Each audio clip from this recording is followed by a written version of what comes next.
지금 이 순간에도 누군가 당신의 머릿속을 맴돌고 있을 겁니다.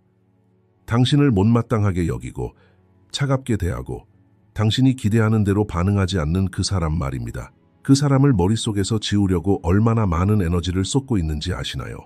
융은 이런 현상에 이름을 붙였습니다. 이 이름을 듣는 순간 아마 처음으로 바로 나야 라고 말할지도 모릅니다. 이른 아침, 출근길이나 등굣길에 엘리베이터에서 옆 사람에게 인사를 건넵니다. 상대방은 고개를 돌리거나 멍한 표정으로 짧게 반응합니다. 하루 종일 그 짧은 순간의 기억이 머릿속에서 맴돕니다. 내가 뭘 잘못했나? 나를 싫어하는 걸까? 왜 그렇게 쳐다봤을까? 저녁에 집에 돌아오면 그 순간의 만남에 대한 온갖 시나리오를 머릿속으로 그려봅니다. 내가 잘못한 걸까? 아니면 상대방이 잘못한 걸까? 하지만 사실 그 사람은 그저 피곤했을 뿐이었을 겁니다. 전혀 다른 고민을 하고 있었겠죠. 우리는 그 순간을 몇 시간이고 곱씹고 해석하고 과장하며 시간을 보냈습니다. 이 장면 왠지 익숙하지 않나요? 우리 모두가 경험하는 일이기 때문입니다. 때로는 소셜미디어에 올린 게시물에 달린 몇 개의 좋아요에 숨이 막힐 듯한 기분을 느낍니다. 회의에서 한 말을 듣고 나면 내가 오해받은 건가? 라는 생각이 들기도 합니다. 스스로에게 잘 지내? 라고 묻기도 하고 가장 친한 친구가 먼저 잘 지내? 라고 물어봐 주기를 기다리다가 아무런 연락이 없으면 말없이 실망하기도 합니다. 이 모든 순간들의 공통점은 무엇일까요? 바로 타인의 반응, 시선, 그리고 인정을 받고 싶어하는 깊은 욕구입니다. 이러한 욕구가 얼마나 뿌리 깊은지 인식하지 못하면 벗어나기가 거의 불가능합니다. 그렇다면 왜 이것이 중요한 문제일까요? 단순히 심리적 장애이기 때문만은 아닙니다. 인정받고자 하는 욕구는 우리 삶에 보이지 않는 설계자처럼 작용합니다. 어떤 진로를 선택하고 누구와 관계를 맺고 무엇을 말하고 하지 않고 어떤 가치를 받아들이고 어떤 가치를 억누르는지 등 이 모든 것을 우리는 타인의 인정에 얼마나 무게를 두느냐에 따라 무의식적으로 결정합니다. 시간이 흐르면서 이러한 무게감이 너무나 당연하게 느껴져서 우리는 자신이 그 무게를 짊어지고 있다는 사실조차 잊어버리게 됩니다. 우리는 마치 삶의 자연스러운 일부인 것처럼 이 욕구를 짊어지고 다닙니다. 어떻게 이 인정받고자 하는 욕구가 우리 삶에 들어왔을까요? 태어날 때부터 가지고 있었던 걸까요? 아니면 나중에 학습된 걸까요? 어쩌면 둘 다일지도 모릅니다. 어쩌면 그 경계가 너무 모호해서 구별하기조차 어려울지도 모릅니다. 이러한 질문들을 던지기 시작하면 칼 융의 사고방식이 얼마나 날카로운지 깨닫게 됩니다. 융은 인간의 심리를 표면 아래 깊숙이 탐구했습니다. 그가 발견한 것은 어둡지만 동시에 혁신적인 진실이었습니다. 우리를 지배하는 것은 타인이 아니라 우리 내면의 익숙한 목소리라는 것입니다. 이 목소리는 종종 타인의 목소리로 나타납니다. 우리는 살면서 얼마나 많은 순간 진정으로 느끼는 것과 반대로 행동했을까요? 단지 배척당하지 않기 위해서 말입니다. 아니요 라고 말하고 싶었지만 예 라고 말한 적은 얼마나 될까요? 판단받을까 두려워 생각을 억누르고 숨긴 적은 얼마나 될까요? 인정을 쫓을수록 우리는 자기 자신으로부터 멀어집니다. 모든 결정, 모든 관계 속에서 우리는 서서히 자신도 모르게 스스로를 놓아버립니다. 칼 융은 이에 대해 이렇게 말했습니다. 외부의 인정을 갈구하는 것은 사람이 자기 내면의 미지의 영역에 직면하는 것을 막는다. 다시 말해, 타인의 생각에 집착하는 데에는 숨겨진 목적이 있습니다. 바로 그 집착 때문에 우리는 자기 자신을 직면하지 못하는 것입니다. 인정을 갈구하는 것은 일종의 도피 전략이기도 합니다. 처음에는 이상하게 들릴지 모릅니다. 잠시 생각해 보세요. 만약 오늘 당신이 동료, 어머니 혹은 소셜미디어 팔로워들의 인정을 그토록 갈망한다면 우리가 진정으로 물어야 할 질문은 이것일지도 모릅니다. 이러한 인정은 당신에게 무엇을 주는가? 어떤 공허함을 채워주는가? 왜냐하면 아무런 이유 없이 의존성이 생겨나는 것은 아니기 때문입니다. 그 이면에는 항상 깊은 욕구가 숨어 있습니다. 그리고 그 욕구를 이해하지 못하면 피상적인 해결책은 아무 소용이 없습니다. 바로 이것이 우리가 오늘 이 자리에 모인 이유입니다. 칼 융의 가르침은 해결책을 제시하기 전에 거울을 비춰줍니다. 그 거울에 비친 모습은 때로는 힘들 수 있지만 바로 그 힘들 속에서 진정한 자유의 씨앗이 뿌려집니다. 어린 시절 우리는 좋아하는 일을 했습니다. 그림을 그리고 노래를 부르고 어리석은 질문을 던지곤 했습니다. 아무도 보고 있지 않았어요. 아무도 점수를 매기지 않았죠. 그냥 했을 뿐이에요. 그러던 어느 날 누군가 비웃었어요. 아니면 누군가 그게 무슨 소용이야 라고 말했죠. 그 순간부터 뭔가 달라졌어요. 우리는 행동하기 전에 주변을 살피기 시작했어요. 누가 보고 있는지, 어떤 반응을 보일지 확인하려고요. 이 변화는 너무나 조용히 일어나서 우리는 알아채지도 못했어요. 그렇게 인정받고 싶어 하는 마음이 생겨났죠. 작고 순진하고 어쩌면 필연적인 순간처럼 보였지만 그 순간의 무게를 우리는 수년 동안 짊어지고 다녔어요. 융은 이 주제에 대해 기존의 접근 방식을 따르지 않습니다. 많은 사상가들은 인정받고자 하는 욕구를 단순히 사회적 현상으로만 봅니다. 사회가 우리를 이렇게 길들였고 문화가 이를 강요했기에 우리가 이런 존재라는 것입니다. 융 역시 이러한 요인들을 무시하지는 않습니다. 하지만 그는 훨씬 더 깊이 파고듭니다. 그는 묻습니다. 이러한 조건화는 우리 안에서 정확히 어떻게 작용하는가? 우리의 생각에만 영향을 미치는가? 우리의 행동만을 형성하는가? 아니면 훨씬 더 근본적인 층에 뿌리를 두고 있는가? 그는 이 질문에 대한 답을 컴플렉스라는 하나의 개념으로 요약합니다. 융은 심리학 문헌에 이 용어를 도입한 인물 중 한 명입니다. 그가 말하는 컴플렉스는 일상적인 표현인 컴플렉스를 가지고 있다와는 매우 다릅니다.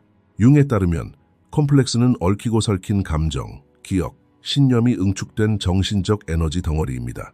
이 에너지 덩어리에는 핵심이 있습니다. 그 핵심은 종종 강렬한 감정적 경험에서 시작됩니다. 이렇게 생각해 보세요. 어린 시절, 당신은 어떤 행동을 했습니다.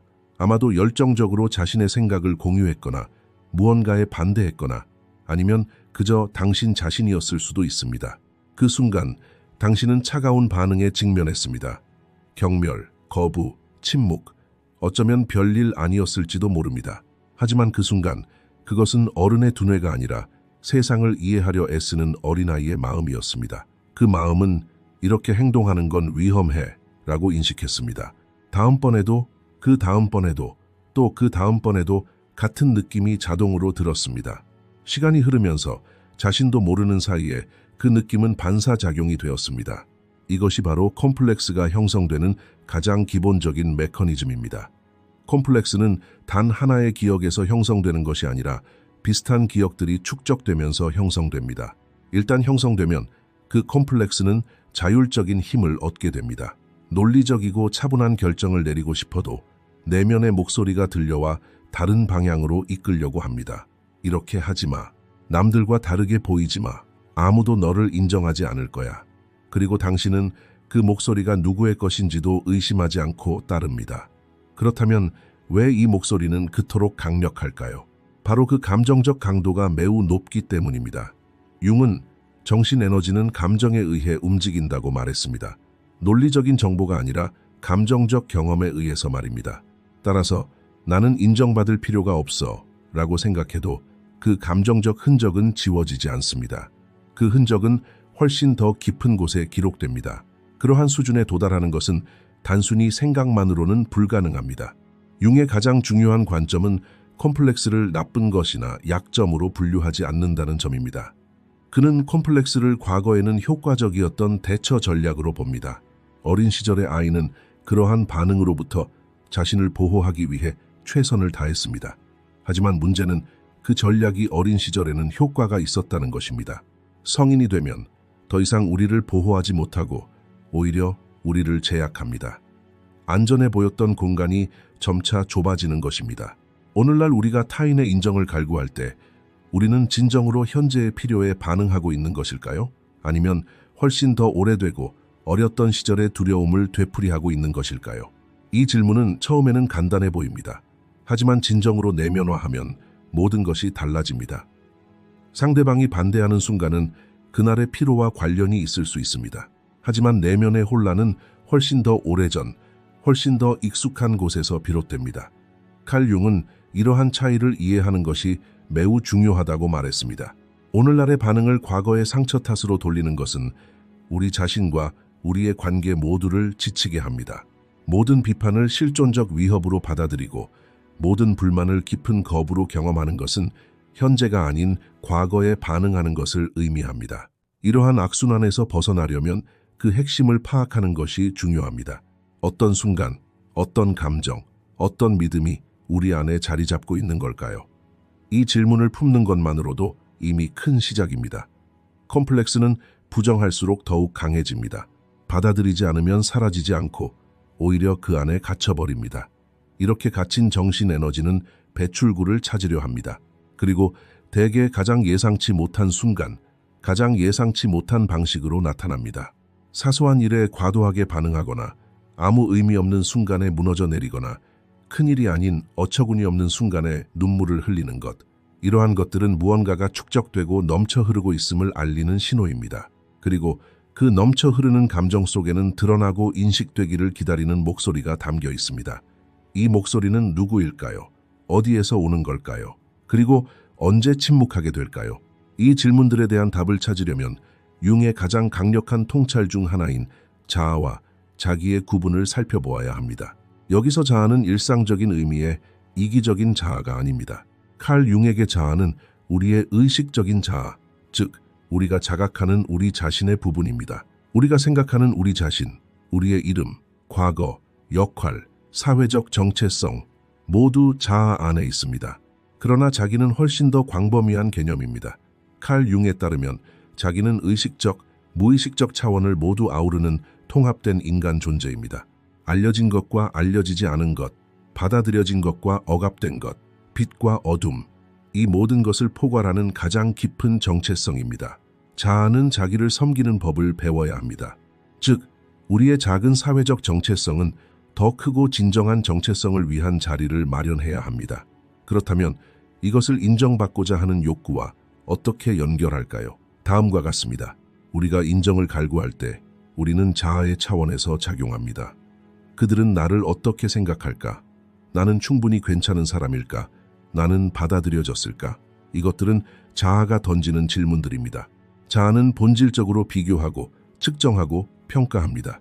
타인의 관점을 내면화하죠. 홀로 남겨지면 자아는 스스로 완전하지 않다고 느껴 외부로부터 끊임없이 보충받으려 합니다. 자아는 더 큰 그림의 일부일 뿐입니다. 하지만 진정한 자아 셀프는 그런 갈망을 품지 않습니다. 전체 속에서 자신의 위치를 알고 있기 때문입니다. 자아는 인정받을 필요가 없습니다. 이미 존재하고 이미 완전하기 때문입니다. 다소 신비롭게 들릴지 모르지만 융은 이를 추상적인 개념이 아니라 실제로 경험할 수 있는 것으로 정의했습니다. 당신은 자신과 완전히 연결된 순간들을 경험해 본 적이 있나요? 외부에서 어떤 일이 일어나든 내면에서 굳건히 서서 진정한 자신을 느끼는 순간 말입니다. 바로 그런 순간에 자아와 진정한 자아가 하나로 합쳐집니다. 그런 순간에는 타인의 인정을 갈망하는 깊은 갈증이 신기하게도 줄어듭니다. 여기서 칼 융이 말한 에난티오드로미아를 언급할 필요가 있습니다. 다소 어려운 단어이지만 그 의미는 매우 명확합니다. 모든 것이 극단으로 치닫을 때 그것은 정반대로 변모한다는 것입니다. 이는 역사의 모든 시대, 심리학의 모든 영역에서 마찬가지입니다. 지나친 통제는 어느 날 혼돈으로 이어지고 지나친 경직은 나약함으로, 지나친 인정 추구는 깊은 피로와 무의미함으로 귀결됩니다. 우리는 이런 경험을 한 사람들을 알고 있습니다. 어쩌면 우리 자신도 경험했을지도 모릅니다. 수년간 모든 사람의 기대에 부응하며 성공했고 인정받았으며 칭찬받았습니다. 그러던 어느 날 아침 혹은 몇 달에 걸쳐 서서히 마음속에 이상한 공허함이 밀려옵니다. 내가 그토록 열심히 노력한 결과가 고작 이거였나? 라는 질문이 조용히 떠오릅니다. 겉으로는 모든 것이 괜찮아 보이지만 마음속으로는 무언가 잘못되었다는 것을 분명히 느낍니다. 이것이 바로 에난티오드로미아의 신호입니다. 그 순간 영혼은 당신에게 당신은 잘못된 방향으로 너무 멀리 걸어왔습니다 라고 말하고 있습니다. 융은 이러한 전환점을 위기가 아닌 기회라고 설명했습니다. 자아의 벽이 무너지는 순간이기 때문입니다. 그 틈을 통해 비로소 진정한 자아의 목소리가 처음으로 명확하게 들리기 시작합니다. 위기가 없다면 이 목소리는 잘 들리지 않습니다. 자아가 너무나 시끄럽기 때문입니다. 자아는 끊임없이 서두르고 계획하고 비교합니다. 무언가의 균열이 생기면 그 소음이 멈춥니다. 그리고 그 밑에는 다른 무언가가 있습니다. 자아가 약해지면 우리는 한동안 매우 취약함을 느낍니다. 우리가 정체성을 주로 외부의 인정에 기반하여 구축해왔다면 그 인정이 흔들릴 때 우리는 자신이 누구인지에 대해 의문을 품기 시작합니다. 이 과정은 참으로 어렵습니다. 융은 이 과정을 낭만적으로 미화하지 않았습니다. 하지만 그는 이렇게 말했습니다. 이 어려움은 필수적입니다. 낡은 정체성이 산산조각 나지 않고서는 새롭고 더욱 진정한 정체성을 구축할 수 없기 때문입니다. 모든 사람이 나를 사랑해 주기를 기대하는 것을 버리는 것은 포기가 아니라 진정한 자아를 찾는 것입니다. 외부의 인정으로 채울 수 없는 내면의 공허함이야말로 진정으로 나에게 속한 무언가가 기다리고 있는 곳입니다. 외부가 아닌 내면에서 그 공허함을 채우는 법을 배우는 것, 그것이 바로 칼 융의 모든 가르침의 핵심입니다. 대부분의 사람들은 타인의 인정을 받으려는 욕구를 버려라 라는 말을 할 때 이런 의미로 받아들입니다. 신경 쓰지 마라. 차갑게 행동하라. 남들이 어떻게 생각하든 신경 쓰지 마라. 자신의 껍데기 속으로 숨어버려라. 이 조언은 표면적으로는 논리적으로 보이고 심지어 강력해 보이기까지 합니다. 하지만 칼 융의 관점에서 보면 이것은 문제의 해결책이 아니라 문제의 다른 버전일 뿐입니다. 왜냐하면 남을 배려하는 법을 배우는 것은 결국 내면의 그림자와 싸우고 억누르는 것과 다름없기 때문입니다. 억누른 것은 무엇이든 더 강해져서 되돌아옵니다. 누군가 이제 더 이상 누구의 인정도 필요 없어 라고 말할 때 당신은 그 말을 어떻게 받아들이나요? 대부분은 그럼 내가 아무도 필요 없다는 걸 보여줘야겠네 라고 생각합니다. 이렇게 보여주려는 노력이 인정을 구하려는 노력보다 더 건강한 것일까요? 아닙니다. 전자는 나를 사랑해줘 라는 말에 의존하는 것이고 후자는 나는 아무도 필요 없어 라는 말에 의존하는 것입니다. 둘 다 외부를 바라보고 타인에게 반응합니다. 이것은 자유가 아니라 또 다른 감옥일 뿐입니다. 칼 융이 말하고자 하는 것은 훨씬 더 미묘한 차이입니다. 타인의 인정을 갈구하는 욕구를 버린다는 것은 다른 사람을 필요로 하지 않는 법을 배우는 것이 아니라 그들의 반응에 대한 실존적 의존에서 벗어나는 것입니다. 이 둘 사이에는 엄청난 차이가 있습니다. 전자는 감정을 억누르는 것이지만 후자는 감정을 느끼고 경험하지만 그 감정에 휘둘리지 않고 스스로 감정을 다스리는 것입니다. 예를 들어 중요한 직장 제안을 거절했다고 가정해 봅시다. 가족과 주변 사람들이 실망감을 드러냅니다. 예전 방식대로라면 이러한 반응들을 즉시 마음속에 담아두었을 것입니다. 내가 실수했나? 그들을 실망시켰어. 다시 생각해 봐야겠어. 이렇게 내면화하는 것은 진정으로 원하는 것에서 당신을 멀어지게 합니다. 칼 융이 묘사한 통합된 사람은 이러한 반응들을 보고 느끼면서 그들이 화가 났구나 라고 말합니다. 그리고는 내면으로 시선을 돌려 그렇다면 나에게 옳은 것은 무엇이었을까? 라고 자문합니다. 이 질문에 진정으로 답하려면 엄청난 내면의 힘이 필요합니다.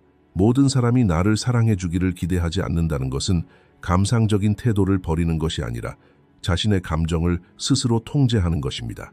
비판을 무시할 수는 없습니다. 비판은 분명히 들릴 것이고 그 목소리는 당신에게 닿을 것입니다.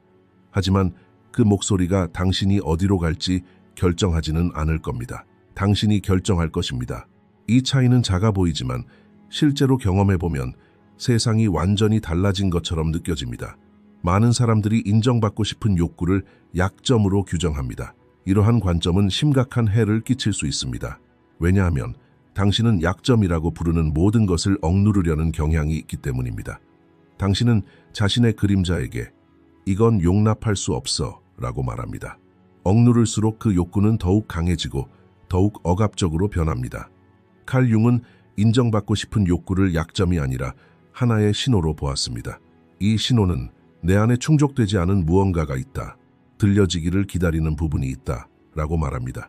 이 메시지를 진지하게 받아들이는 것은 약점이 아니라 오히려 큰 용기입니다. 또 다른 흔한 오해는 개성화가 고독을 의미한다는 것입니다. 그래서 자신의 길을 개척하라는 말은 사람들과 단절된 삶으로 받아들여집니다. 칼 융은 결코 그런 의미로 말한 것이 아닙니다. 개성화는 관계에서 도피하는 것이 아니라 더욱 진정한 자아로 관계 속으로 들어가는 것입니다. 가면을 벗고 소통하는 것입니다. 역설적이게도 이러한 종류의 관계는 훨씬 더 깊고 오래 지속됩니다. 더 이상 사랑받기 위해 자신을 낮추지 않아도 되기 때문입니다. 당신은 있는 그대로의 모습으로 받아들여집니다. 이러한 오해를 극복하는 것은 단순히 정신적인 노력만으로 되는 것이 아닙니다. 이해했어요. 더 이상 타인에게 의존하지 않을 거예요. 라고 말하는 것만으로는 충분하지 않습니다. 오랜 세월에 걸쳐 형성된 감정적 학습, 무의식적 패턴, 신경 경로를 바꾸는 것입니다. 융이 가장 강력하게 반대했던 모더니즘의 오류 중 하나는 의식이 모든 것을 해결할 수 있다는 믿음이었습니다. 의식은 빙산의 일각에 불과합니다. 진정한 규모는 훨씬 더 아래에 있습니다. 그렇다면 우리는 실제로 무엇을 할 수 있을까요? 이번 주, 내일 당장 실천할 수 있는 구체적이고 실질적인 단계는 무엇일까요? 인정받고자 하는 욕구를 극복한 것처럼 보이는 사람들 중 일부는 사실 그것을 숨기는 법만 배웠을 뿐입니다. 겉으로는 차갑고 무관심해 보이는 사람이 속으로는 얼마나 깊은 인정 욕구를 품고 있을까요? 이 둘은 매우 다릅니다. 하나는 진정한 변화이고 다른 하나는 새로운 가면일 뿐입니다. 칼 융은 이 점을 강조했습니다. 그림자를 부정한다고 해서 그것이 사라지는 것은 아닙니다. 단지 땅속으로 숨어들게 할 뿐입니다. 그곳에서 그림자는 자라고 축적되고 강해집니다. 어느 날 대개 가장 예상치 못한 순간에 그것은 다시 나타난다. 인정받고 싶어 하기 때문이다. 그것은 언제나 인정받고 싶어 한다. 위대한 변화는 종종 큰 발걸음에서 시작되지 않습니다. 그것은 작고 반복적인 자각에서 시작됩니다.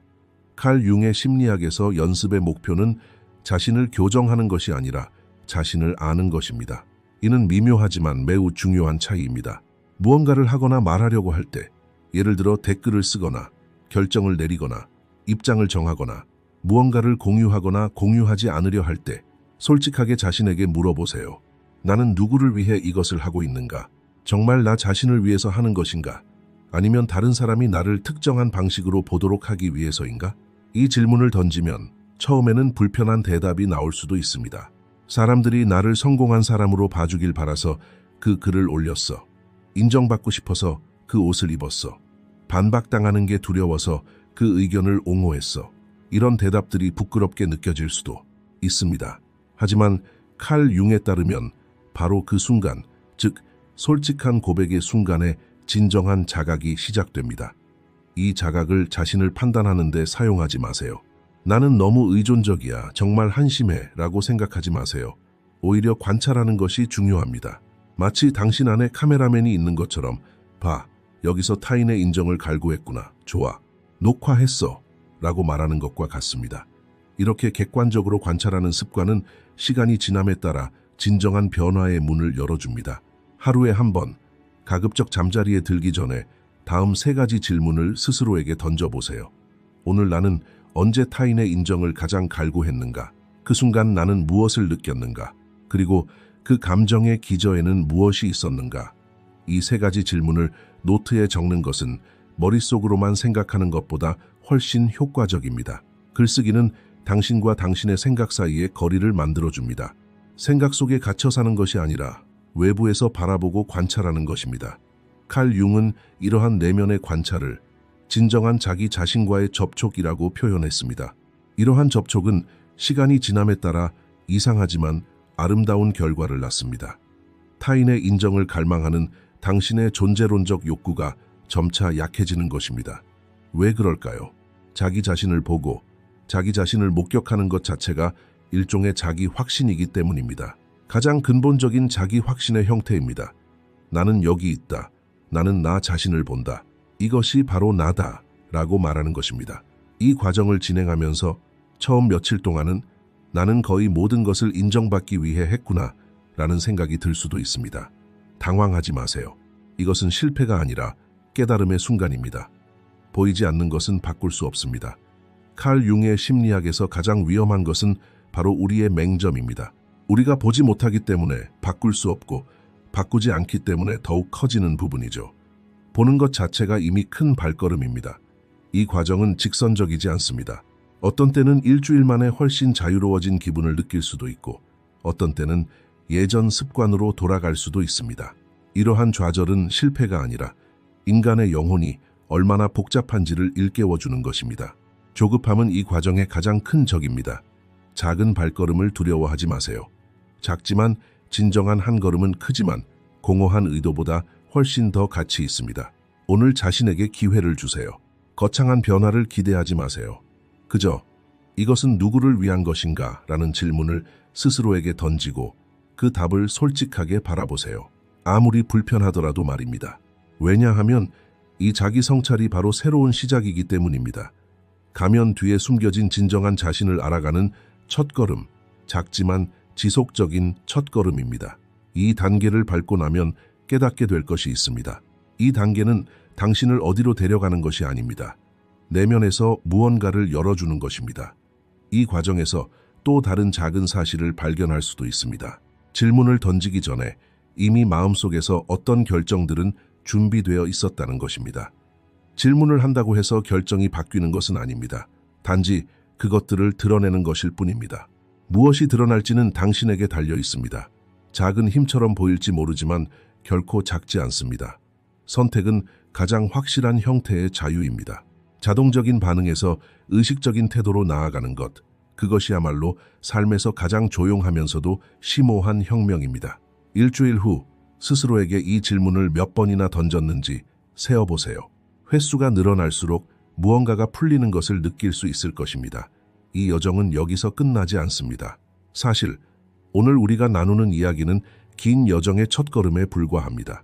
하지만 어떤 문들은 한번 열리면 우리 내면의 무언가를 영원히 바꿔놓습니다. 이 대화가 바로 그런 문턱이 되기를 바랍니다. 칼 융은 자신의 삶의 절반을 타인의 기대, 인정, 평가에 맞춰 살아왔다고 고백했습니다. 이러한 고백은 그의 위대함의 핵심입니다. 왜냐하면 깨달음 자체가 이미 전환점이기 때문입니다. 보는 것 자체가 이미 행동입니다. 오늘 이 영상을 끝까지 시청하는 것이 여러분에게도 그러한 순간을 예고하는 신호가 될 수 있습니다. 우리는 모두 인정받고 싶어 합니다. 그것은 인간의 본능적인 감정이며 이해할 만한 것입니다. 어쩌면 우리의 진화 과정에서 비롯된 것일지도 모릅니다. 공동체에서 배제되는 것은 우리 조상들에게 실제로 치명적인 위험이었으니까요. 현대사회에서 이러한 생존 메커니즘은 종종 우리를 피상적으로 만듭니다. 진정한 생각을 표현하는 것을 막고 진정한 가치관에 따라 살아가는 것을 방해합니다. 자신도 모르는 사이에 우리는 타인의 기대에 부응하는 삶으로 끌려 들어가고 매일 아침 마음속에 이상한 공허함을 느끼며 깨어납니다. 칼 융이 우리에게 준 가장 귀중한 선물은 개념이나 기법이 아닙니다. 바로 허락입니다. 모든 모순과 어둠, 아직 이해하지 못한 부분까지 포함하여 있는 그대로의 자신이 그 자체로 가치 있다는 것을 인정할 수 있는 허락입니다. 가면 뒤에 숨겨지고 억압되고 감춰진 모든 부분이 당신의 것이며 그 부분을 마주하는 것이 당신을 산산조각 내는 것이 아니라 오히려 당신을 통합시켜 줄 것이라는 것을 인정할 수 있는 허락입니다. 쉽지 않습니다. 특히 처음에는 더욱 그렇습니다. 오랫동안 가면을 쓰고 살아왔기에 가면 아래 무엇이 있는지 제대로 보지 못할 수도 있습니다. 이 과정에서 때로는 매우 외로움을 느낄 수도 있습니다. 한 걸음 앞으로 나아갔다가 두 걸음 뒤로 물러서는 것처럼 느껴질 수도 있습니다. 때로는 오래된 패턴이 당신을 붙잡을 수도 있습니다. 이런 상황을 깨달았을 때 자신에게 화가 날 수도 있습니다. 하지만 그때마다 분노 대신 호기심을 가지고 바라보세요. 왜 이것이 다시 나타났을까? 이것은 나에게 무엇을 말하려는 걸까? 라고 자문해보세요. 그림자는 적이 아니라 당신이 인정받기를 기다리는 당신의 일부이기 때문입니다. 가장 힘든 순간에 이것을 기억하세요. 모든 사람이 당신을 사랑해주길 기대하는 것을 멈춘다고 해서 사랑받는 것을 포기하는 것은 아닙니다. 가면이 아닌 당신 본연의 모습에 기반한 사랑을 쌓아가는 것을 의미합니다. 어쩌면 이것이야말로 사람이 스스로를 위해 할 수 있는 가장 용감한 행동일지도 모릅니다. 왜냐하면 그렇게 한다는 것은 어떤 확신을 내려놓는 것을 의미하기 때문입니다. 어쩌면 사랑받지 못할 수도 있겠지만 이번에는 사랑받거나 사랑받지 못하거나 둘 중 하나일 뿐이야. 오늘 우리가 당신에게 묻고 싶은 단 하나의 질문은 이것입니다. 만약 아무도 당신을 지켜보지 않고 아무도 당신을 평가하지 않고 아무도 당신을 인정하거나 반대하지 않는다면 당신은 누구일까요? 진심으로 당신 존재의 가장 깊은 곳에서 우러나오는 진심을 담아 당신은 누구일까요? 이 질문을 어딘가에 적어두세요. 당장 답을 찾을 필요는 없습니다. 그저 잠시 생각해 보세요. 이 질문을 마음속에 품는 것만으로도 이미 변화이기 때문입니다. 칼 융의 가장 위대한 유산은 바로 이것입니다. 답을 계속해서 찾아가는 용기. 당신은 이미 그 용기를 마음속에 품고 있습니다. 이 대화를 통해 생각하게 되었다면 댓글에 나는 누구일까요? 라고 남겨주세요. 당신의 생각을 듣고 싶습니다. 이 질문을 감히 던지는 사람들이 모이는 공간이 되기를 바랍니다. 좋아요 버튼을 눌러주시면 이러한 콘텐츠가 더 많은 사람들에게 전달되는데 큰 도움이 됩니다. 이 여정이 여러분께 조금이라도 도움이 되었다면 그 작은 응원이 저희에게는 큰 힘이 됩니다. 칼 융의 가르침과 내면으로 향하는 심오한 여정을 더 깊이 탐구하고 싶으시다면 저희 채널을 구독해 주세요. 이 여정은 계속됩니다. 다음 단계가 곧 다가옵니다. 이 여정에서 여러분은 혼자가 아닙니다. 이것으로 영상을 마치겠습니다. 저희를 응원하고 싶으시다면 가입 버튼을 통해 채널 구독을 부탁드립니다. 감사합니다.